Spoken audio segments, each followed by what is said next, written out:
अगर मैं आपसे कहूं कि शुभमन गिल के जो आंकड़े हैं उनसे बेटर भुवनेश्वर कुमार के आंकड़े हैं एज अ बैट्समैन, तो शायद आप यकीन ना करें, लेकिन रिकॉर्ड ऐसा कहते हैं। जी हाँ, सेना कंट्रीज की अगर बात की जाए तो शुभमन गिल से ज्यादा भुवनेश्वर कुमार, जो कि एक टेल एंडर बैट्समैन है, आमतौर पर गेंदबाजी करते हैं लेकिन कभी कभी बल्लेबाजी किया करते थे, उनके आंकड़े अगर देखे जाए तो शुभमन गिल से बेहतर है। आप खुद देख सकते हैं, इनिंग भी ज्यादा खेली है शुभमन गिल ने, लेकिन एवरेज वहां पर 26 का नजर आता है। जबकि भुवनेश्वर कुमार, जो कि 8वें 9वें इवन 10वें नंबर तक बल्लेबाजी करने आते थे, उनका एवरेज 30 का है सेना कंट्रीज में, जहां पर हम बात करते हैं कि भाई बल्लेबाजी कठिन हो जाती है। फिर वो साउथ अफ्रीका हो, ऑस्ट्रेलिया हो, इंग्लैंड हो, न्यूजीलैंड हो, तमाम इन कंट्रीज है जहां पर कहा जाता है भाई एशिया के बल्लेबाज स्ट्रगल करते हुए नजर आते हैं। शुभमन गिल के साथ भी ऐसा ही नजर आ रहा है। शुभमन गिल, याद कीजिए 2021-22 का वो दौरा जहां पर वो गाबा में एक ऐतिहासिक जीत भारत की हुई थी, उसमें शुभमन गिल के 91 रन आए थे। अपना पहला ऑस्ट्रेलिया टूर था, सबको उम्मीदें जग गई थी कि भाई शुभमन गिल एक खास खिलाड़ी हैं, क्रिकेट के अगले सुपरस्टार हो सकते हैं, प्रिंस का सरनेम उन्हें दे दिया गया। लेकिन शुभमन गिल उस 91 रन के बाद से सेना कंट्रीज में उनके आंकड़े आप देख लीजिए। क्या आपको एक भी अर्धशतक नजर आता है?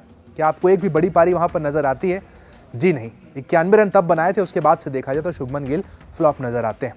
इस बार भी देखा गया, तीसरे टेस्ट मैच में 1 रन बनाकर आउट हो गए। शानदार कैच वहां पर मिच मार्श ने पकड़ लिया। इसी पर सुनील गावस्कर ने भी उनको सलाह दे दी है, क्योंकि शुभमन गिल जिस तरीके से खेल रहे हैं, सुनील गावस्कर को भी पसंद नहीं आया। कई सारे फैंस ने तो यहाँ तक लिख दिया कि भाई इंडिया के अब तक के सबसे कमजोर नंबर 3 के बैट्समैन है। जो लेगेसी है नंबर 3 की, पहले राहुल द्रविड़ हुआ करते थे, फिर पुजारा हुआ करते थे, उसके बाद शुभमन गिल वहां पर आते हैं। आंकड़े अच्छे नहीं है, नंबर 3 पर लगातार स्ट्रगल करते हुए नजर आए। पहले न्यूजीलैंड के खिलाफ जो सीरीज खेली गई वहां भी फ्लॉप थे, और अब ऑस्ट्रेलिया में जहां उम्मीद की जा रही थी कि भाई नंबर 3 का बल्लेबाज काफी स्ट्रांग होगा, वैसा कुछ देखने को नहीं मिला है। शुभमन गिल से परेशान सुनील गावस्कर ने भी उन्हें सलाह दे दी है, कहा कि भैया ये जो फैंसी शॉट्स आप खेलते हैं इसको छोड़ दीजिए, तरीके से टेस्ट क्रिकेट को टेस्ट क्रिकेट की तरीके से खेलें, तभी आप यहाँ पर सक्सेसफुल हो सकते हैं। शुभमन गिल के शॉट सिलेक्शन पर सुनील गावस्कर ने कहा है, आपको अपनी इमेज ड्रेसिंग रूम में छोड़कर आना चाहिए। सेट होने से पहले इस तरह के शॉट खेलना हमेशा खतरनाक होता है, खासतौर पर तब जब आपको पता ना हो कि पिच किस तरह से बिहेव कर रही है। गावस्कर ने कहा है कि उनका शॉट सिलेक्शन बिल्कुल अच्छा नहीं था, वो थोड़े अनलकी भी रहे हैं, लेकिन उनको इस तरह की गेंद को छोड़ देना चाहिए था। गिल को इस तरीके से फैंसी शॉट्स को अपनी जेब में रखना चाहिए।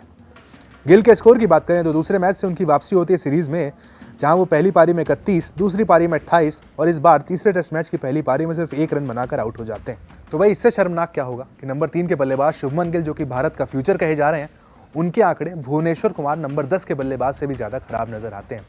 वेकअप कॉल है यहाँ पर शुभमन गिल के लिए। भाई आपके आंकड़े आप खुद देख सकते हैं, अपने आप को खुद टेस्ट कर सकते हैं कि आप विदेशों में क्या कर रहे हैं। शुभमन गिल जो टैलेंट का भंडार है, अगला फ्यूचर कहे जा रहे हैं, यहाँ से उनके लिए एक तरीके का वेकअप कॉल है। शुभमन गिल अगर अभी जाग जाते हैं, आने वाले समय में देखा जाए बड़े खिलाड़ी बन जाएंगे। अदरवाइज जो विदेशी टूर्स होते हैं, खासकर सेना कंट्रीज के, वो आपका करियर डिसाइड कर देते हैं। अब जो गेंद है शुभमन गिल के पाले में, अगले मैचों में किस तरीके से रन बनाते हैं, और अगर नहीं बनाते तो शुभमन गिल क्या नंबर 3 पर बने रहेंगे या फिर ड्रॉप हो जाएंगे, ये देखने वाली बात होगी।